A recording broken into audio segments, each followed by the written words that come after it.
आदमी रोज अपने पिता को लैक्टिक एसिड से नहलाता था, जब तक कि उसका शरीर पूरी तरह सफेद और शांत न हो गया। सिर्फ इतना ही नहीं, उसने लोहे की तारों से बिखरी हुई हड्डियों को जोड़ दिया और आखिरकार अपने पिता को एक पूरा कंकाल बना दिया। लेकिन यह सब उसने अपनी बेटी के लिए खास तोहफे के रूप में तैयार किया था।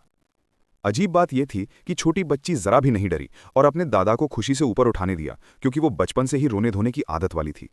यहां तक कि लड़की की मां भी इससे अछूती नहीं थी। हर दिन वो अपनी पत्नी के साथ सामान्य रूप से खाता पीता और बातें करता था। असलियत ये थी कि वो आदमी एक विकृत हत्यारा था और गंभीर मानसिक बीमारी से पीड़ित था।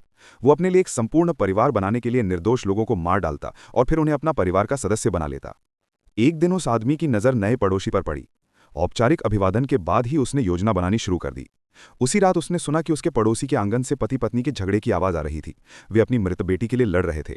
आदमी को लगा कि यह भगवान का दिया हुआ मौका है। कुछ दिनों बाद उसका पड़ोसी डेविड रहस्यमय तरीके से गायब हो गया।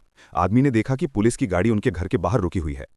वो तुरंत जांच करने पहुंचा और शोकाकुल ऐना को गले लगाकर सांत्वना दी। ऐना रो रोकर उस आदमी से कहने लगी। पुलिस को शक था कि डेविड गायब नहीं हुआ, बल्कि रिश्ता टूटने के कारण ऐना को छोड़कर चला गया। ऐना का दर्द और आदमी की झूठी सहानुभूति ने उसके विकृत इरादों को और भड़काया। घर लौटकर उसने अपनी पत्नी को तहखाने में घसीटा। पति पत्नी के बीच हुए विवाद में वो बुरी तरह गुस्सा हो उठा। उसने पत्नी पर आरोप लगाया कि वो हत्यारा नहीं है, बल्कि ऐना को बचाने वाला राजकुमार है। फिर उसने निर्दयता से अपनी पत्नी को मार डाला और लाश को बुरी तरह टुकड़े टुकड़े कर दिया। इसके बाद उसने दिन रात दुखी रहने वाली ऐना को अपने घर पर खाने पर बुलाया। शुरू में ऐना ने इनकार किया, लेकिन आदमी के जिद और दबाव के सामने उसे मानना पड़ा। डिनर पर आदमी ने बहुत कोशिश की, मगर ऐना बिल्कुल भी दिलचस्पी नहीं दिखा रही थी। लेकिन उस विक्षिप्त आदमी की नज़रों में यह सब कुछ उल्टा था। उसने ठान लिया कि अगर ऐना उसकी पत्नी नहीं बनती तो अब उसे अपने परिवार से मिलाना होगा। ऐना यह सब देखकर दंग रह गई। अचानक आदमी ने पीछे से उसका गला पकड़ लिया। ऐना जान बचाकर भागने लगी। उसे लगा कि वो नर्क से बाहर निकलने ही वाली थी, मगर देखा कि दरवाज़ा पहले से बंद है। तभी आदमी ने फिर से उसका पीछा किया।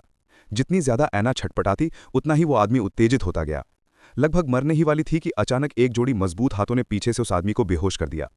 असल में उस दंपत्ति की बेटी को वही पागल आदमी मार चुका था और पति पत्नी हजारों मील उसका पीछा कर सिर्फ अपनी बेटी